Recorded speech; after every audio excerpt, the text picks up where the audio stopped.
રહ્યા છે, આમંત્રિત મહેમાનો ત્યાં પહોંચી રહ્યા છે, રંગારંગ કાર્યક્રમો થઈ રહ્યા છે, અલગ અલગ રાજ્યના નૃત્ય છે તે પણ પ્રદર્શિત કરવામાં આવી રહ્યા છે અને આપણને અયોધ્યામાં પગ મૂકતાની સાથે જ અલગ અલગ ભગવાનના રામાયણ સાથેના એ પ્રસંગો પણ ત્યાં જોવા મળી રહ્યા છે, એટલે આપણને રામ રાજ્યની અનુભૂતિ થઈ રહી છે ત્યાં।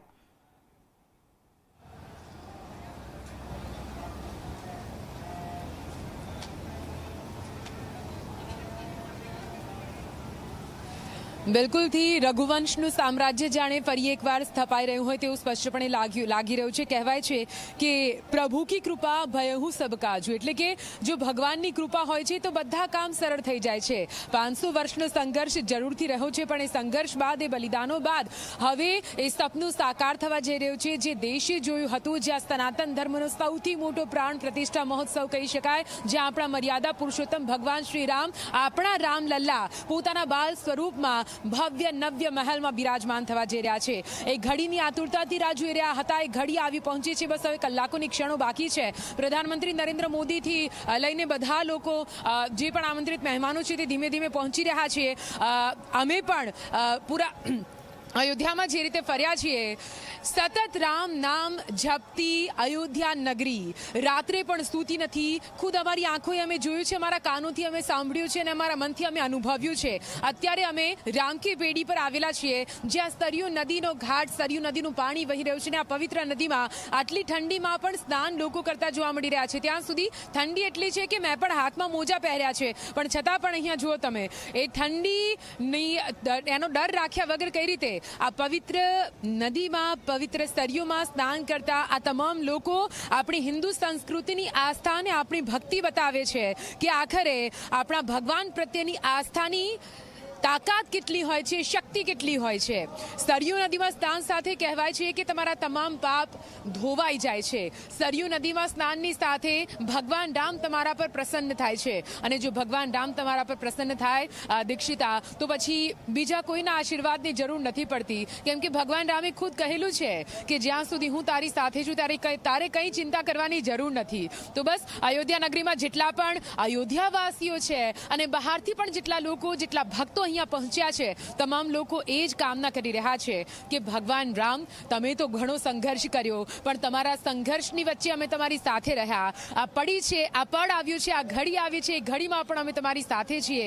પણ હવે જ્યારે તમે આ ભવ્ય મહેલમાં બિરાજમાન થઈ ગયા છો, તો હવે તમારી અમી દ્રષ્ટિ અમારા ઉપર પણ રાખજો। અને એટલા માટે જ ભલે મંદિરમાં અત્યારે દર્શન કરવા માટે અલાઉડ નથી કરવામાં આવતું, અત્યારે પ્રવેશ બંધી છે, અત્યારે વીવીઆઈપી મહેમાનો અને એ લોકોને જ આમંત્રિત કરવામાં આવ્યા છે, છતાં પણ અયોધ્યા નગરીની આ પવિત્ર ધરા પર એ તમામ ભક્તો પહોંચ્યા છે એ પળની સાક્ષી માટે કે જે પેઢીઓથી પેઢીઓ ચાલતી રહેશે અને એક ઉત્કૃષ્ટ ઉદાહરણ બની રહેશે કે કઈ રીતે સનાતન ધર્મની ફરી એકવાર ઊંચાઈ સર કરવા માટે ભગવાન રામની આ પ્રાણ પ્રતિષ્ઠા એક મોટો પડાવ બની રહ્યો।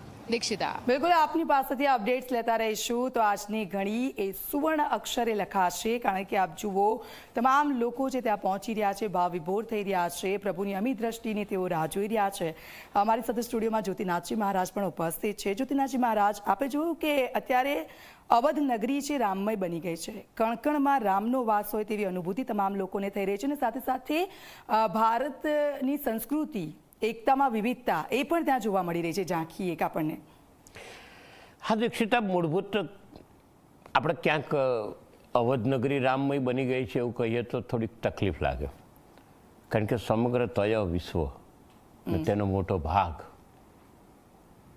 જે 140થી વધારે કરોડ લોકોની પ્રતિનિધિત્વ કરતું હોય તેવી સનાતન ધર્મની પ્રજા આજે સમગ્ર તય બધા જ રામમય બની ગયા છે। એટલે એનું ફરી કહું કે વર્ણન કરવું બહુ મુશ્કેલ છે આમ તો, પણ તોય એક શ્લોક યાદ આવે કે રામો રાજમણિ સદા વિજયતે રામમ રમે સંભજે। આ એ રામ કે જે સતત વિજયને વરેલા છે।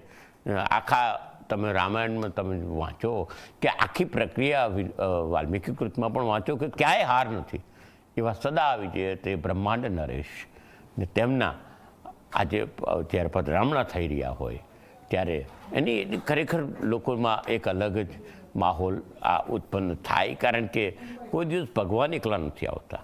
ભગવાન હંમેશા પોતાના મંડળને લઈને આવે છે, ને જ્યારે મંડળને લઈને તમે મૂર્તિને બી બહુ ધ્યાનથી જુઓ તો બધા જ એમના જે વિષ્ણુ અવતારો છે તેને અંદર કંડારી દેવામાં આવ્યા છે, ને એની એ આબેહૂબ રૂપતા છે.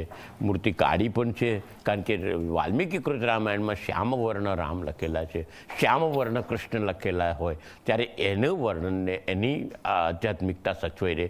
સાથે સાથે આ જે આખી વ્યવસ્થા છે, લોકોએ પોતે સ્વયંભૂ, મને યાદ છે કે જ્યારે રામ મંદિર નિધિ પ્રકોષ્ઠમાં અમે ફરતા હતા, કોઈને કશું કહેવું જ ના પડે, ખાલી જઈને ઊભા રહો એટલે લોકો તૈયાર જ હોય. એ જે ઉત્સાહ ત્યારથી જ ચાલુ છે. જ્યારથી આપણે 2019માં સુપ્રીમ કોર્ટથી વિજય મેળવ્યો ત્યારથી એક વાતાવરણ બનતું ગયું. આખરે સ્વપ્ન 2024ની 22મી તારીખ એટલે આજના દિવસે 12:39 સફળ થશે. બિલકુલથી. અને આ સપનું જે સાકાર થયું છે, તમામ લોકોનું આ સપનું હતું, અને આખરે આજે એ ઘડીઓ આવી ગઈ છે. થોડોક જ સમય